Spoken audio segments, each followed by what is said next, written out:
पाल सिंह जी इस पूरे आयोजन का बहुत ही प्रमुख रूप से संयोजन कर रहे हैं। मंच का संचालन भी बड़ी कुशलता से निरंतर कर रहे हैं आदरणीय बलबीर जी शास्त्री, हमारे बहुत ही पुराने साथी आदरणीय नरेंद्र गुप्ता जी,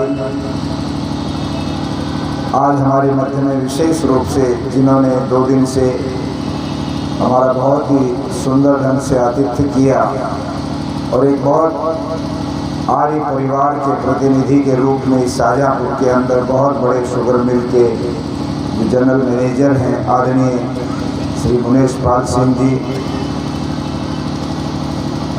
हमारे आर्य समाज के प्रसिद्ध भजनोपदेशक आदरणीय श्री अनिल दत्त जी नादान, श्री उदयवीर सिंह जी, मेरे साथी राजस्थान से मेरे साथ आए श्री बिरजानंद जी,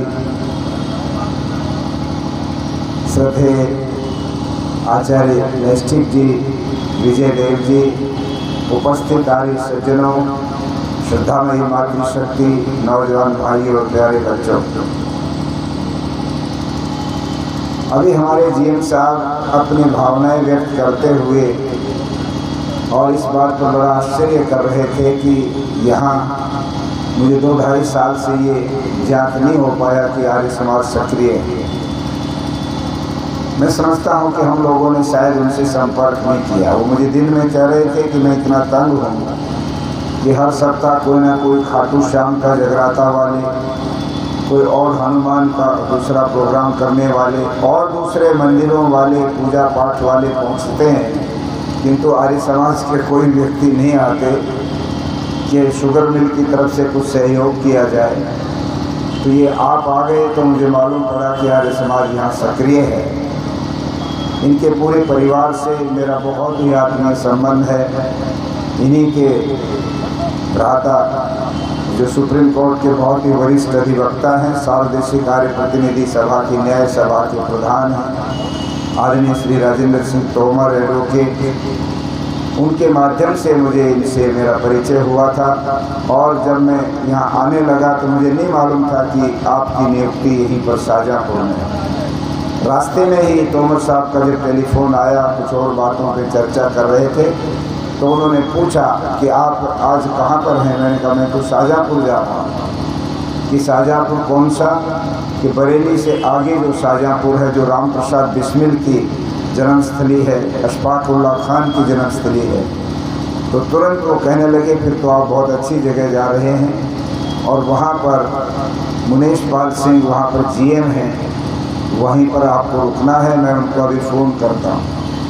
तब मुझे मालूम पड़ा कि आप यहाँ पर हैं और मैंने बड़ा आग्रह किया शास्त्री जी से कि अच्छा रहेगा उस परिवार में जाने से, वहाँ भी वातावरण बनेगा।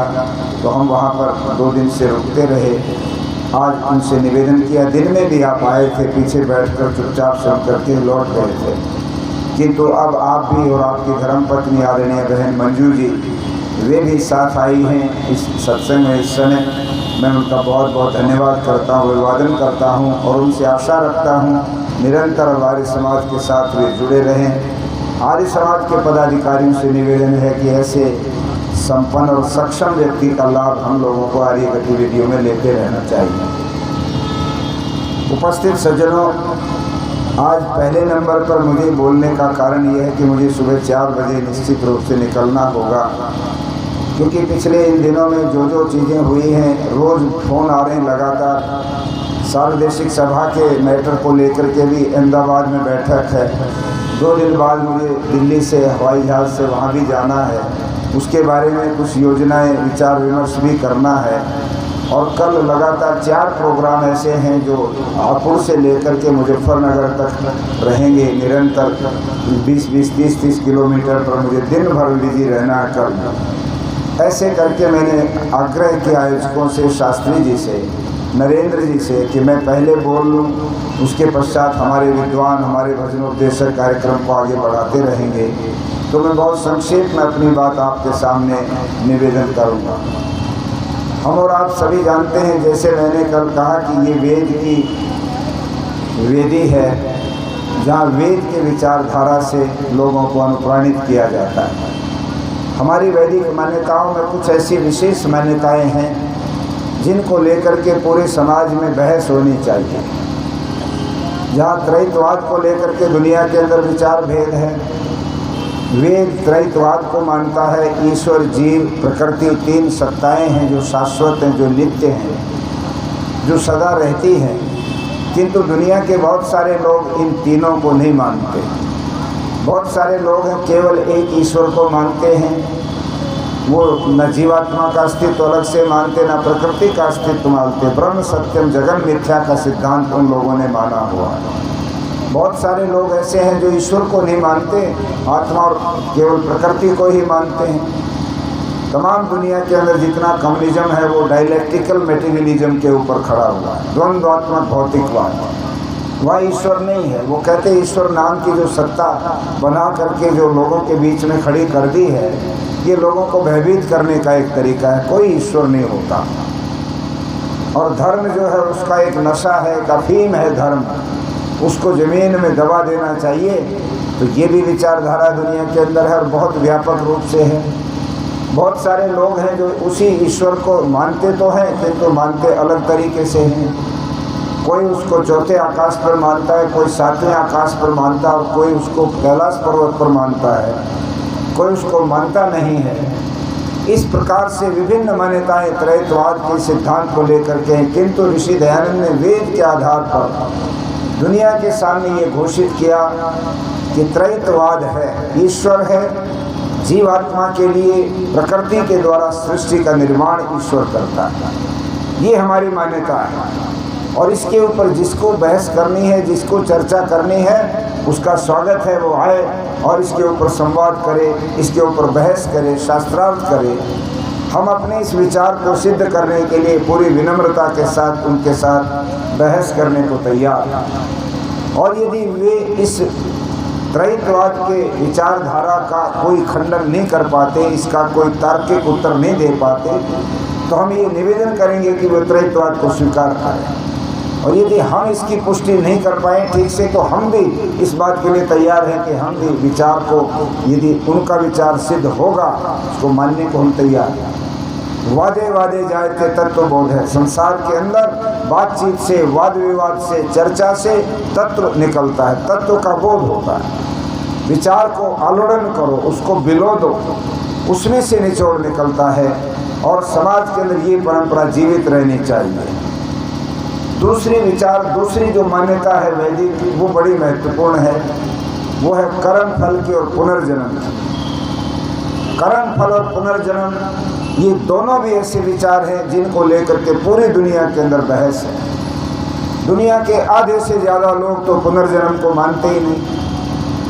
वो तो ये मानते हैं कि यही जन्म है, इस जन्म के अंदर जो कुछ करना है, अच्छा करो बुरा करो, यहीं पर उसका फल भी मिल जाएगा। आगे किसी ने कोई नहीं देखा, आगे कोई जन्म नहीं होता है। मुझे तो ये जानकर के पिछले दिनों बड़ा ताज्जुब हुआ कि एक हाई कोर्ट के चीफ जस्टिस रहे, एक बहुत बड़े विद्वान न्यायाधीश, जिनके पास तर्क होते हैं, जो बहस सुनते हैं वकीलों की और उसके बीच में से निचोड़ निकाल करके न्याय करते हैं। वो बातों बातों में हम बैठे थे, एक मेज़ पर चर्चा हो रही थी और चर्चा के दौरान जब ये कर्म फल और पुनर्जन्म की बात चली तो वो कहने लगे हंसकर कि महाराज, हम भी जिस विचार को मानते हैं, जैन मत को, उसमें भी पुनर्जन्म की कोई मान्यता नहीं है। हमें भी यही कहा गया है कि इसी जन्म में है जो कुछ अच्छा बुरा है। मैंने कहा आप जैसा इतना उच्च कोटि का न्यायाधीश, जस्टिस, जो एक चीफ जस्टिस के पद पर रह चुके हो, आप तर्क को आप जानते और समझते हो, क्या होता है तर्क, क्या होता है लॉजिक, और फिर आप भी इस विचार को मान बैठे। बोले जहाँ पैदा हुए उनकी माननी ही पड़ती है, हम सवाल नहीं उठा सकते। तो मैंने कहा फिर ऋषि दयानंद की शरण में ही आने से बात बनेगी। ऋषि दयानंद कोई विचार थोपते नहीं, वो सवाल उठाने की इजाज़त देते हैं। और यदि मैं ये कहूँ यहाँ पर सार्वजनिक सभा में, मैं यदि ये कहूँ कि ऋषि दयानंद ने सारे दुनिया के लोगों को 3D को मानने का आदेश दिया। 3D को अपनाओ, टू डाउट। पहली D है टू डाउट, शंका करो, प्रश्न करो, क्यों ऐसा हो सकता है। प्रातःकाल मैंने यज्ञ पर व्याख्यान दिया था, तो लोगों को ये इतराज़ उठाने का अधिकार है, वो ये पूछ सकते हैं हम यज्ञ क्यों करें। क्यों हम यज्ञ को जलाएं, घी को जलाएं? ये सवाल उठाइए, टू डाउट, और फिर उस डाउट को, शंका को मिटाने के लिए टू डिबेट, बहस कीजिए, शास्त्रार्थ कीजिए, संवाद कीजिए, और यदि उसमें निष्कर्ष नहीं निकलता तो टू डिसेंट, आप अपने विचार को उससे भिन्न कर दीजिए। खुली छूट ऋषि दयानंद मनुष्य को सोचने की देते हैं। किंतु दुनिया के अंदर जितने मत और संप्रदाय आपको देखने को मिलेंगे, वहाँ पर जो मंच के सामने से बात कह दी, उस पर सवाल उठाने का अधिकार किसी को नहीं है। सत्य वचन महाराज कह के सिर झुका के उठ के चले जाओ, आपको कोई प्रश्न नहीं उठाना चाहिए। आप भगवान के ऊपर प्रश्न नहीं उठा सकते कि ऐसा भगवान मैं क्यों मानूं, जिस भगवान को मैंने ही जयपुर के एक स्कल्पटर के द्वारा, एक मूर्तिकार के द्वारा बनाते हुए देखा, पत्थर को छील करके मनुष्य की आकृति को देते हुए देखा, उसको लाद करके लाते हुए देखा, और उसको ला करके कपड़े पहनाते हुए भी मैंने देखा, और फिर उसी में 4 पंडित आकर के कुछ श्लोक बोल करके उसमें प्राण डालते हुए मैंने देखा। तो मैं कैसे मानूं कि ये ईश्वर है?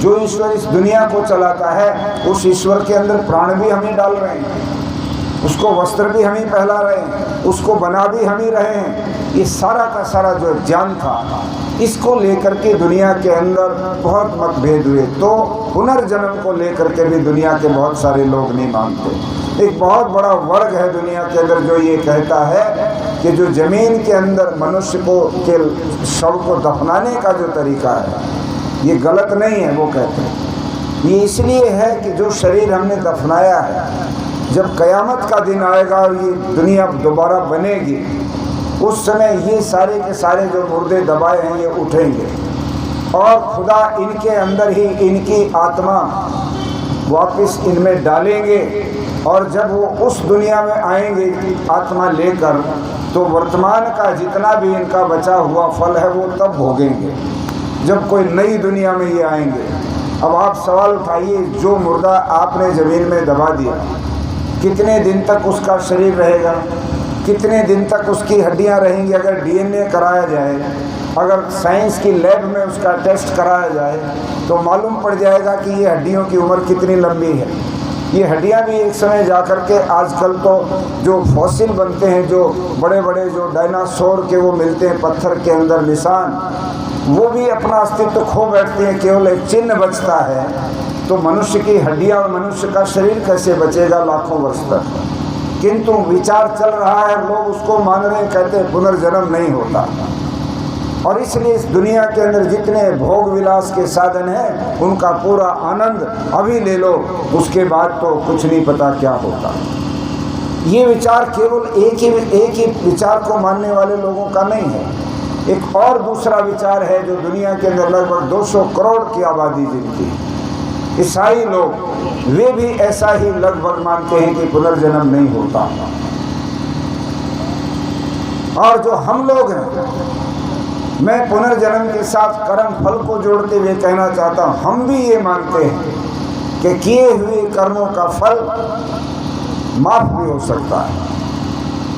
आज व्यापक रूप से पूरे समाज के अंदर ये प्रचलित कर दिया गया बड़े बड़े धर्म गुरुओं के द्वारा कि जो किए हुए कर्म हैं, यदि आपसे पाप बहुत ज़्यादा हो गए तो उन पापों का जो फल है, जो आपको मिलने वाला है, उसको माफ़ भी करवाया जा सकता है। कौन करवा सकता है उसको माफ़?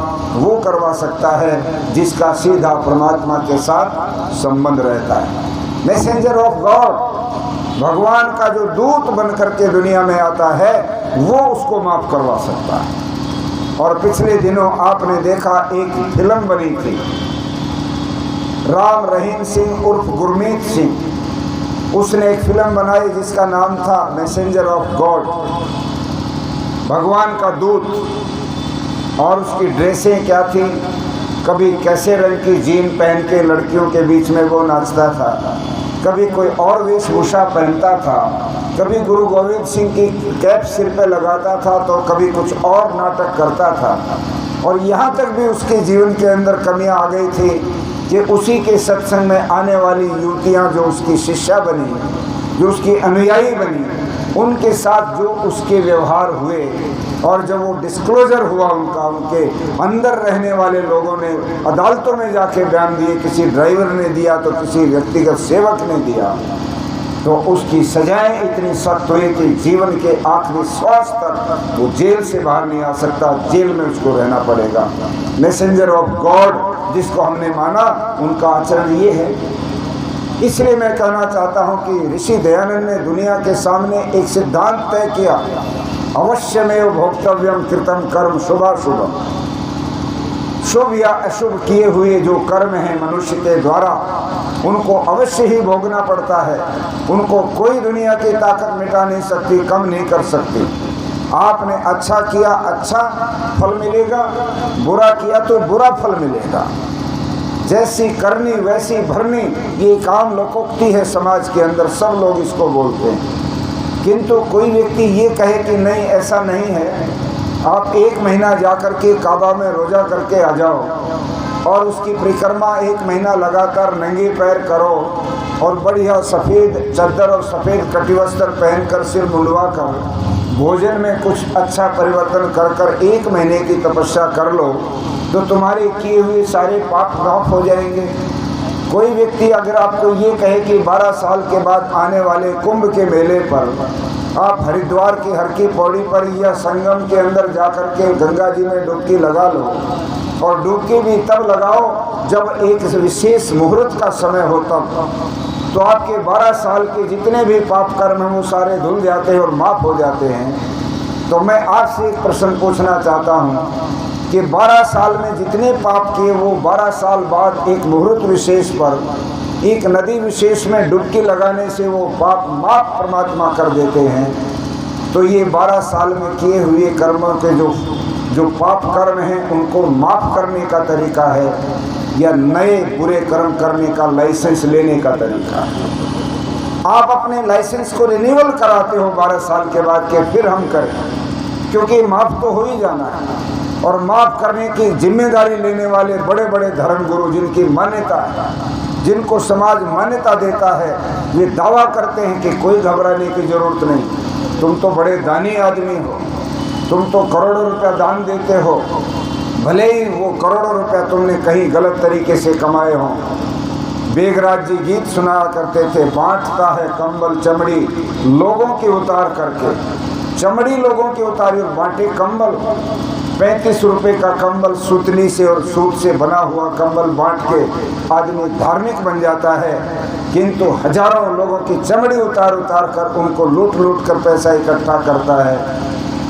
हज को चली है बिल्ली 900 चूहे मार करके, ये उनके गीत के बोल हुआ करते थे। तो जो लोग ऐसा करते हैं और जैसा करवाने की गारंटी लेके वो क्या कहते हैं, घबराओ मत, हम जो कहते हैं वैसा अनुष्ठान करो।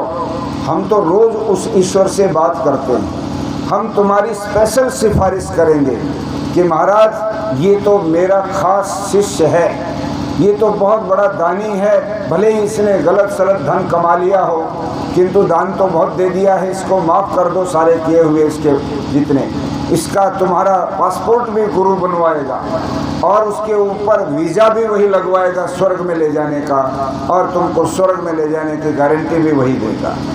आज सबसे बड़ी विडंबना अगर कोई है, राजनीति में अगर कोई भ्रष्टाचार करता है बड़ा नेता, व्यवसाय में अगर कोई भ्रष्टाचार करता है बड़ा उद्योगपति या बड़ा पैसे वाला, धर्म के क्षेत्र में कोई बड़ा दुराचार और गलत व्यवहार करता है कोई बड़ा धर्मात्मा धर्म गुरु, सामाजिक जीवन में कोई पाप करता है कोई सामाजिक व्यक्ति या और किसी भी क्षेत्र में काम करने वाला व्यक्ति, वो इसलिए करता है कि उसको धर्म के बड़े मान्यता प्राप्त रिकॉग्नाइज जो बड़े बड़े गुरु लोग हैं उन्होंने ये आश्वासन दे दिया है कि तुम्हारे किए हुए कर्मों का फल माफ हो जाएगा, घबराने की जरूरत नहीं।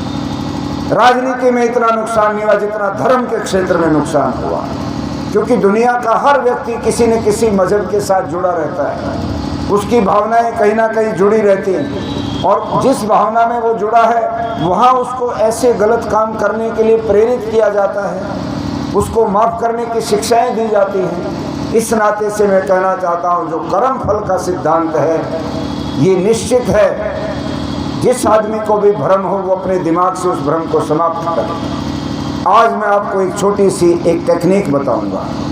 शायद आज से पहले ये तर्क आपने सुना नहीं होगा इस कर्मफल के मामले में। क्या है वो तर्क? मैं आपसे ये बात कहता हूँ, अभी मैं आपके सामने बोल रहा हूँ। मेरे बाद हमारे आदरणीय नैष्ठिक जी का बहुत विद्वत्तापूर्ण प्रभावशाली व्याख्यान होगा। मेरे बाद हमारे साथियों के भजन भी होंगे और भी कार्यक्रम चलेगा। शास्त्री जी मंच का संचालन करेंगे। आपके भीतर परमात्मा ने एक ऐसा पुर्जा लगा रखा है जो इन सारी की सारी चीज़ों की वीडियोग्राफी करता जाता है। एक ऐसी व्यवस्था कर रखी है कि आप जो चीज़ देखते हो, जो चीज़ सुनते हो, जो चीज़ बोलते हो, जो चीज़ आप हाथों से कर्म के रूप में करते हो, जो भी विचार आपके मन में उठता है, उस सारे की वीडियोग्राफी आपके भीतर होती रहती है। ईश्वर ने ये काम अपने ऊपर नहीं ले रखा कि दुनिया के हर जीव जंतु का जितना रिकॉर्ड है वो अपने दिमाग में भर के रखेगा। बिल्कुल नहीं। ईश्वर बहुत बुद्धिमान है, उसने सारी व्यवस्थाएं कर दी। जैसे कंप्यूटर के एक विद्वान ने इस टेलीफोन में एक यंत्र डाल दिया जिसको कहते हैं चिप। अब उस चिप को निकाल दो तो ये सामने जो वीडियो हो रही है रिकॉर्ड, ये बंद हो जाएगी। चिप डाल दो तो ये एक्टिव हो जाएगी। और अब जो मेरा व्याख्यान है, जो मेरी आकृति स्कल है या मेरे साथ बैठे लोगों के चित्र हैं, वो इसके अंदर आ रहे हैं। इसको घुमा दें तो आगे वालों के भी आ जाएंगे। और इसको जब चाहो आप उस एक छोटे से चिप को कंप्यूटर में लगाओ और आप इस फिल्म को देख लो कि इस बार के वार्षिक उत्सव में कौन कौन लोग आए और क्या क्या हुआ। अभी यहाँ एक शास्त्रार्थ हुआ, हमारे आर्यविदल के कार्यकर्ताओं ने, हमारे मित्र जी जो आचार्य हैं उन्होंने उनको तैयार करके यहाँ दिखाया, वो भी उसमें आएगा। आदरणीय मुनीश पाल सिंह जीएम साहब का भी व्याख्यान उसमें आएगा। तो सारी स्मृतियाँ आपके भीतर सिमट गई। मैं ये कहता हूँ कि हमारी ज़िंदगी के अंदर जब मनुष्य के बच्चे को स्मृतियाँ प्रारंभ होती हैं, 1 साल का बच्चा स्मृतियाँ इकट्ठी नहीं कर सकता। 1 साल का बच्चा माँ को नहीं पहचानता, पिता को नहीं पहचानता, अच्छे बुरे व्यवहार को नहीं पहचानता। आप उसको कोई कहानी सुनाओ, उसको हंसी नहीं आएगी। कोई रोने की, गुस्सा दिलवाने की कहानी सुनाओ, वो प्रतिक्रिया नहीं करेगा, क्योंकि अभी वो पूर्व जन्म से जुड़ा हुआ है। अकेले में जब बच्चा पलने में लेटा हुआ हंसता रहता है तो वो आपको देख करके या आपकी कहानी सुन के नहीं हंसता, वो पहले की उसकी क्रियाएं उसके सामने जो घूमती उनको देख करके हंसता है। और यदि वो रोता है तो या तो भूख लगने से रोएगा, जब उसको भूख लगेगी तो और तो उसको कुछ कहना नहीं आता, भूखा रोने लगता है तो माँ दौड़ करके उसको दूध पिलाती है, कुछ खिलाती है, वो रोना बंद कर देता है। और या वो पहले की कोई ऐसी घटना उसके सामने आती है, उसको देख करके रोने लगता है।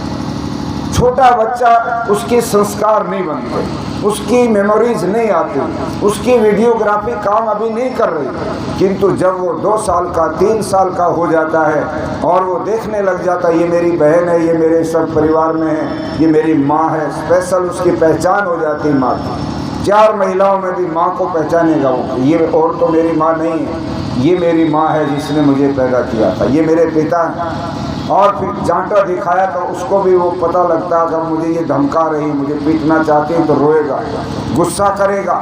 तब उसको हंसाने के लिए गुदगुदी करोगे तो वो हंसेगा, कोई कहानी सुनाओगे तो वो हंसेगा। अब उसकी मेमोरीज अंदर इकट्ठी होने लग जाती हैं। मैं अपने जीवन की 3 साल का था तब की मुझे मेमोरी याद है। हमारी एक बहन होती थी और गांव के अंदर आर्य समाज का एक कन्या पाठशाला चलती थी।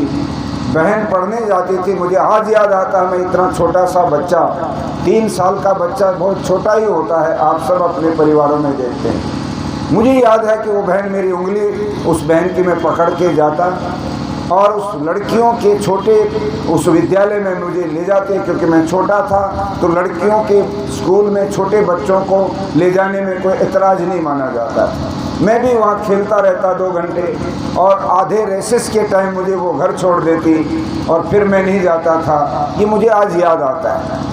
अर्थात मनुष्य के जीवन में इतनी शुरू से संस्कारों का जो फिल्म बन रही है, जो कर्मों का लेखा जोखा ईश्वर जिसको देखता है वो हमारे भीतर बन रही है।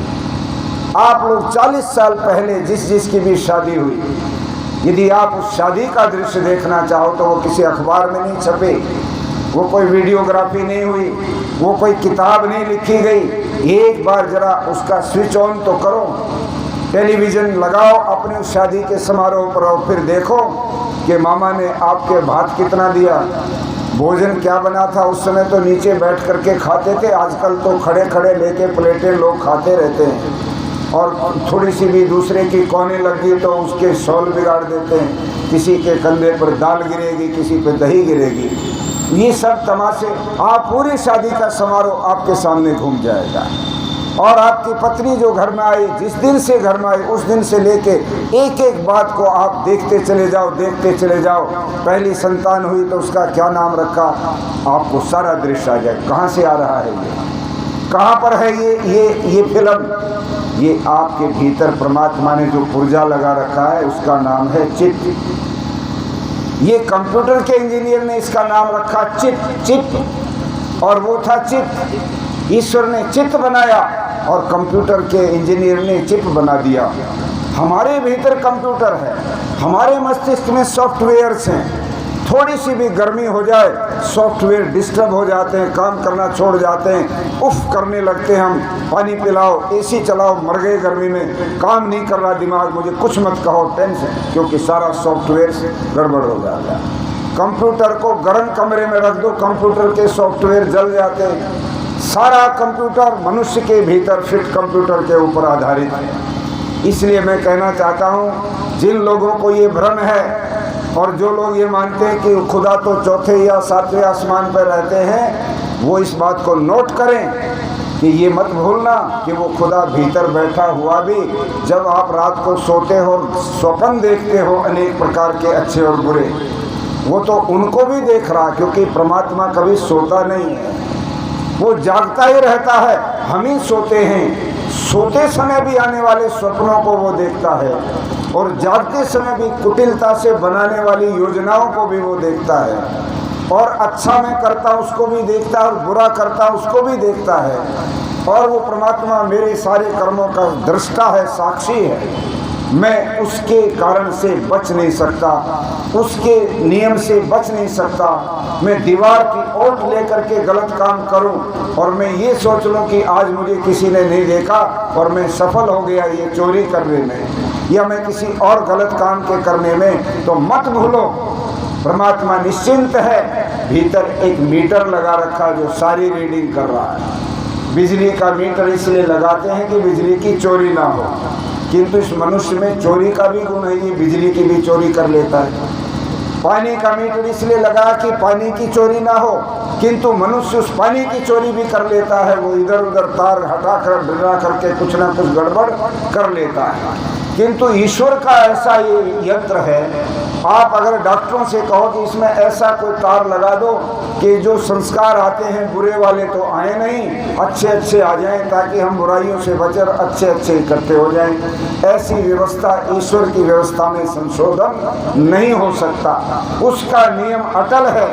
और ये जो अच्छे बुरे संस्कार हमारे भीतर इकट्ठे हो गए, तो महर्षि दयानंद लिखते हैं, जिस व्यक्ति के अच्छे कर्म 50% से अधिक हो जाते हैं, शुभ कर्म 50% से अधिक हो जाते हैं, वो मनुष्य का जीवन प्राप्त करता है। हमारे अगले जीवन का, अगले जन्म का आधार हमारे कर्मों के संस्कार हैं। जैसे संस्कार हमने इकट्ठे किए हुए हैं चित्त में, वैसे ही हमें अगला जन्म मिलता है।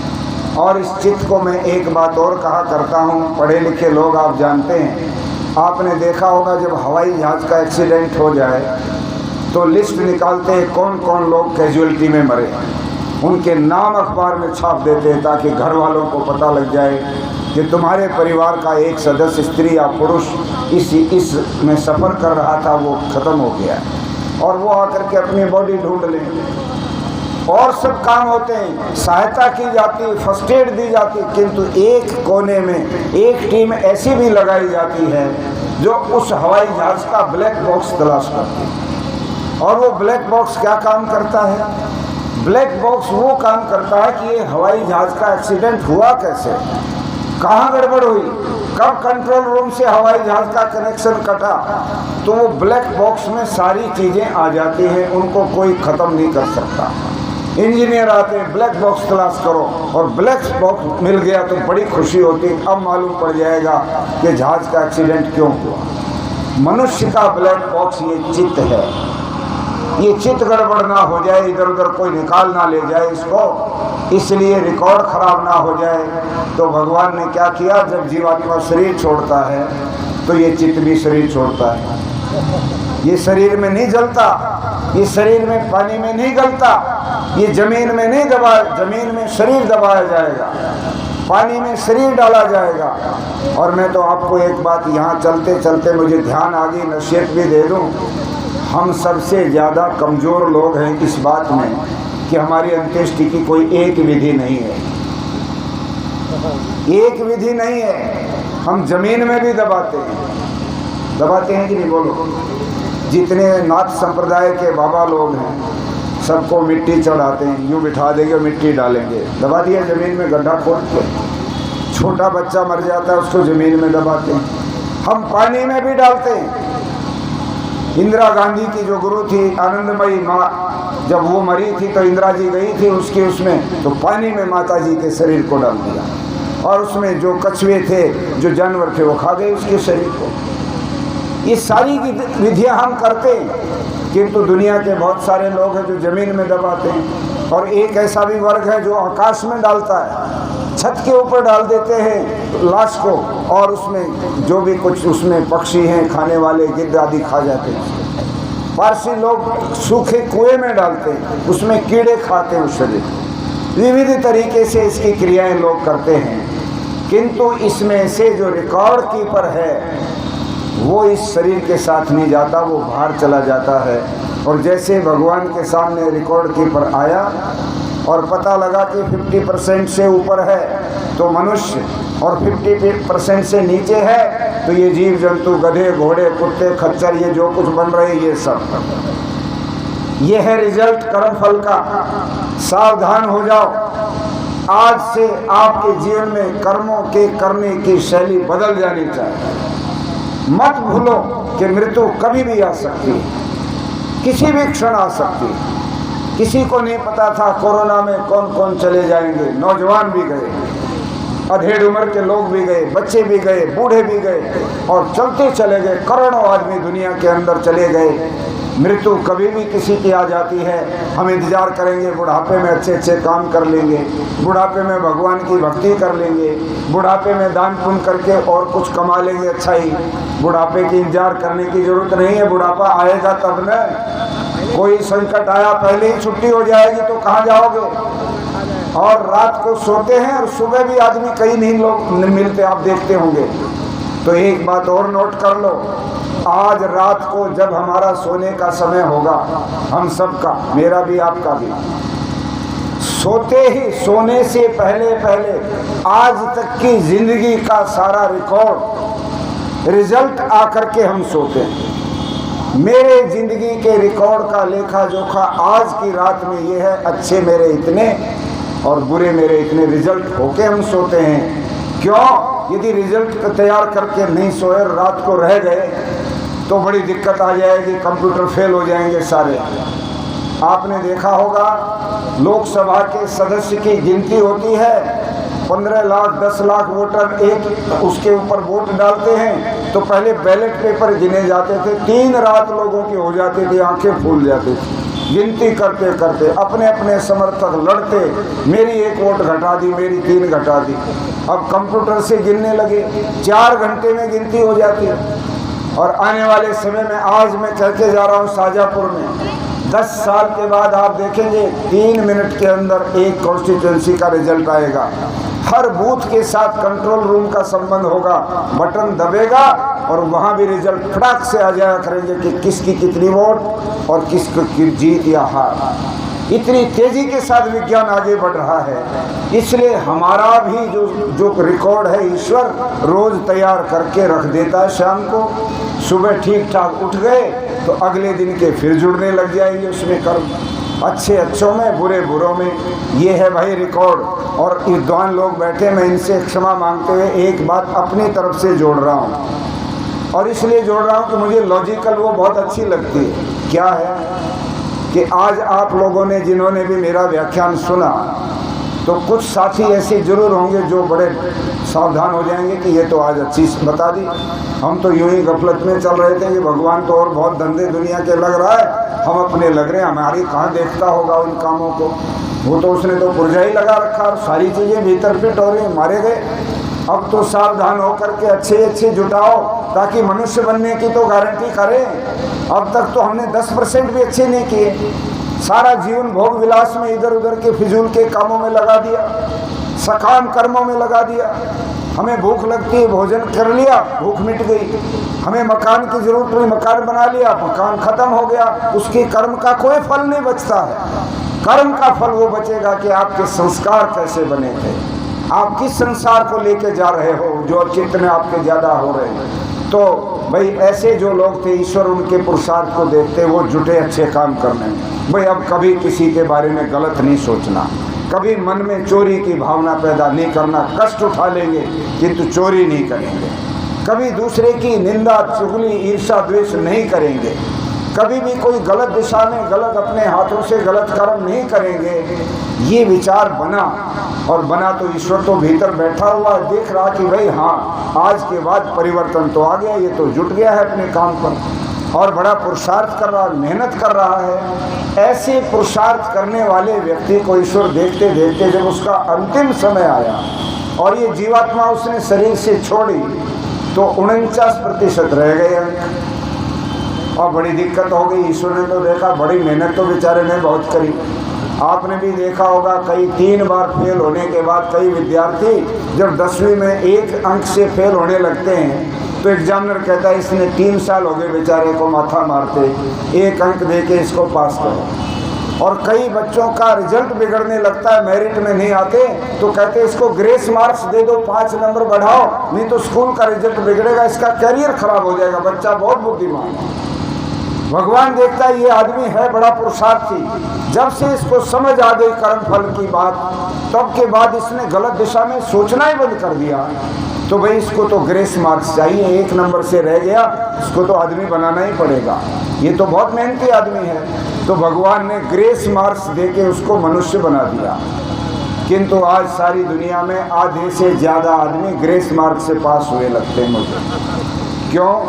क्योंकि इतना सारा जानने के बाद भी दूसरा जन्म लेते ही फिर उसी दुनिया के दौड़ में चालू हो जाते हैं, फिर भगवान को भूल जाते, फिर धर्म को छोड़ देते, फिर परोपकार को भूल जाते, फिर सदाचार को भूल जाते। वही भोगवादी दुनिया, वही आपाधापी मारा मारी, ये सारे से सारे ग्रेस मार्क्स के मनुष्य हैं। यदि सही मायने में इनकी आध्यात्मिक उन्नति हो गई होती तो ये बचपन से ही बहुत ऊंचे दर्जे के मनुष्य बनते। कौटिल्य पंडित नाम का एक 3 साल का बच्चा, जिसको बचपन से ही सारी दुनिया की ज्योग्राफी याद हो गई, और अमिताभ बच्चन जैसा इतना उच्च कोटि का एक देश का सेलिब्रिटी, उसने एक प्रोग्राम चलाया KBC, कौन बनेगा करोड़पति। उसमें कौटिल्य पंडित को बुलवाया कि मैं देखूंगा इसके ज्ञान को, मैं इसको फेल करूंगा, ये करोड़पति बन के दिखाए। छोटा सा बच्चा सामने अमिताभ बच्चन, और बहस होती है, अमिताभ बच्चन की बोलती बंद कर दी उस बच्चे ने, 3 करोड़ रुपया जीत करके वो गया। ये कौन लोग होते हैं ऐसे जो जीतते हैं? ये वे लोग होते हैं जिनका इस जीवन का जो अंतिम समय है, उस समय उनका बौद्धिक स्तर, आध्यात्मिक स्तर, उनकी प्रतिभा इतनी ऊंची होती है कि अगले जन्म में जहाँ पैदा होंगे, बचपन से ही ये पीछे की जो उनकी प्रतिभा है वो उनको तेजी के साथ आगे बढ़ाती है। जैसे आप ये मानेंगे कि एक व्यक्ति MA में जा कर के फेल हो जाए तो उसको पहली क्लास में नहीं आना पड़ता वापस MA तक पहुँचने के लिए, वो 1 साल के बाद फिर MA में बैठ करके पास हो जाएगा। मनुष्य भी जीवन भर पुरुषार्थ करके यदि ऊंची आध्यात्मिक स्थिति बना ले, यदि धार्मिक स्थिति बना ले, बौद्धिक स्तर उसका बहुत ऊंचा हो जाए, तो अगले जन्म में बचपन से ही उसकी प्रगति तेजी के साथ शुरू हो जाती है। और इस तरह से मनुष्य का ये जीवन चलता रहता है। आओ हम लोग अपने जीवन को बदलें, शुभ कर्म करना शुरू करें, दूसरे की निंदा चुगली करना बंद करें। कहते हैं जो व्यक्ति दुनिया के ऊपर अपना राज्य कायम करना चाहता है वो पर निंदा बंद करे। दूसरे की निंदा करने से हमारे संस्कार खराब होते हैं। जब हम किसी के ऊपर कीचड़ उछालते हैं तो आप जानते हैं पहले हमारे हाथ कीचड़ में सनते, हम कीचड़ हाथ में उठाकर फेंकते हैं और सामने वाला आदमी हट जाता है, और कीचड़ खाली चला गया, हमको और गुस्सा आया, फिर कीचड़ उठाया और फिर उस पर फेंका। और वो इतना समझदार आदमी था कि वो ना तो उसको गुस्सा आया, कभी इधर कभी उधर हटकर तो हमारे सारे कीचड़ को भी खराब करवा दिया और हमारे हाथ को भी गंदा करवा दिया। कभी भी किसी के ऊपर कीचड़ उछाल कर अपने हाथों को गंदा मत करो, अपने संस्कारों को गंदा मत करो, अपने विचारों को संकीर्ण मत बनाओ। ईश्वर की इस व्यवस्था में ये कर्मफल थ्योरी हमारे लिए बहुत महत्वपूर्ण है। पुनर्जन्म का तो अद्भुत विषय है, आज उसको यहीं छोड़ता हूँ। पंडित लेखराम के द्वारा कुलियात आर्य मुसाफिर में दिए गए विशाल ज्ञान को कैसे पुनर्जन्म सिद्ध होता है, जहाँ वो जानवरों के उदाहरण देते हैं, बंदरों के देते हैं, कुत्तों के देते हैं, अनेक तरह के उदाहरण देकर सिद्ध करते हैं कि पुनर्जन्म कैसे हो मानते हैं लोग। उन बातों को छोड़ते हुए एक ही निवेदन करके वाणी को विराम दूंगा कि हम लोग अपने आचरण को अच्छा बनाएं। दुनिया के सामने बहुत समस्याएं हैं। शास्त्री जी ने संकेत तो मुझे किया था कि एक नेता की भाषा में मैं बात करूं, किंतु मैंने ये उचित समझा कि प्रबुद्ध लोगों की सभा है, जीवन जीने की भी कुछ थोड़ी बहुत कला हमें आनी चाहिए, तो उस दिशा में मेरा दिमाग चला गया। वरना आर्य समाज ने एक सप्त क्रांति का प्रोग्राम बना रखा है, और वो सप्त क्रांति का प्रोग्राम वो है जो सारे समाज के अंदर वर्तमान समय में सबसे ज़्यादा ज्वलंत समस्याएं, जिनसे समाज अंदर से कमज़ोर हो रहा है, खोखला हो रहा है, जर्जरित हो रहा है, उन बिंदुओं को हमने अपना एक प्रोग्राम बनाया सार्वदेशिक सभा ने, और उसके लिए बड़े बड़े जन चेतना यात्राएं, बड़े बड़े संगोष्ठियां, बड़े बड़े सम्मेलन, कार्यकर्ताओं के शिविर हम आयोजित करते रहते हैं। शाहजहाँपुर की इस ऐतिहासिक धरती और इस ऐतिहासिक आर्य समाज में अब एक नया युग शुरू होना चाहिए। शास्त्री जी मैं निवेदन करूंगा, अब आप भी, क्योंकि आयु बहुत होती जा रही है, एक नई टीम, एक नए नवयुवकों का संगठन बने। सारे इलाके के अंदर राम प्रसाद बिस्मिल, अशफाकुल्लाह खान ठाकुर, रोशन सिंह और राजेंद्र लाहिड़ी जैसे उन वीर पुंगव नवयुवकों की जो कुर्बानी और बलिदान था, जो उनके विचार थे समाज को आगे ले जाने के, वो विचार जन जन तक पहुंचाने के लिए हम लोगों को संकल्पित होना चाहिए। ये वो स्थान है जहाँ से एक बहुत बड़ी प्रेरणा देश के नवयुवकों को मिलती है। इसलिए आर्य समाज इस देश के अंदर नशा मुक्त समाज बनाना चाहता है। सब प्रकार के नशे समाप्त होने चाहिए, शराब हो, सुल्फा गांजा हो, स्मैक हो, अफीम हो, हीरोइन हो, कोकाइन हो, जितने भी नशे हैं सब के ऊपर रोक लगनी चाहिए। जातिवाद मुक्त समाज बनना चाहिए। आज जाति के नाम पर कितना जहर घोला जा रहा है, खास किस्म की अलग अलग ग्रुप बन रहे हैं, ये भीम सेना, ये फलानी सेना, ये वो सेना। आर्य समाज तो जन्म के आधार पर किसी को छोटा बड़ा नहीं मानता। हम तो गुण कर्म स्वभाव के अनुसार सबको सम्मान देते हैं। आओ मिल करके पूरे समाज को आगे लेके चलना है। किसी जाति विशेष में जन्म मात्र से कोई व्यक्ति बड़ा नहीं हो सकता, और किसी जाति विशेष में जन्म लेने से मनुष्य छोटा नहीं हो सकता। यदि उसकी योग्यता है, उसके अंदर गुण है, उसका स्वभाव है, उसकी सेवा है, उसको देख करके तय होगा कौन अच्छा और कौन बड़ा छोटा है। हम तो जन्म के आधार पर जाति को नहीं मानते। हमारी वर्ण व्यवस्था तो कर्म आधारित व्यवस्था है, इसलिए आर्य समाज इसका प्रचार करे। हम सांप्रदायिकता विहीन समाज बनाना चाहते हैं। ये तमाम संप्रदाय मानवता को बांटने का काम करते हैं, जबकि आज जरूरत है मानवता को संगठित करके आगे बढ़ाने की। वसुधैव कुटुंबकम की विचारधारा को मूर्त रूप देने की जरूरत है। इस समय पूरी दुनिया आज एक आग के गोले के ऊपर टिकी हुई है। ये यूक्रेन और रूस का जो युद्ध है, ये कोई मामूली युद्ध नहीं है। अगर ये थोड़ा सा भी भटक गया और परमाणु बम, जो हाइड्रोजन बम रखे, वो निकल आए बाहर, तो उस दिन की इंतजार करो, सैकड़ों करोड़ लोग मर जाएंगे इस पृथ्वी के ऊपर। इतना बड़ा विनाश होने की स्थिति में पूरी दुनिया जा रही है। कहाँ इन छोटे छोटे मुद्दों के ऊपर हम गली और मोहल्ले में आपस में लड़ करके और समाज को कमजोर बनाने की कोशिश करते हैं। सांप्रदायिकता मुक्त समाज बनना चाहिए, भ्रष्टाचार मुक्त समाज बनना चाहिए, नारी उत्पीड़न मुक्त समाज बनना चाहिए। महिलाओं को माँ के पेट में मारा जाए तो गलत, पैदा होने के बाद उनके साथ 2 नंबर का व्यवहार किया जाए तो भी गलत, और डोमेस्टिक वायलेंस, घरों में हिंसा अगर महिलाओं के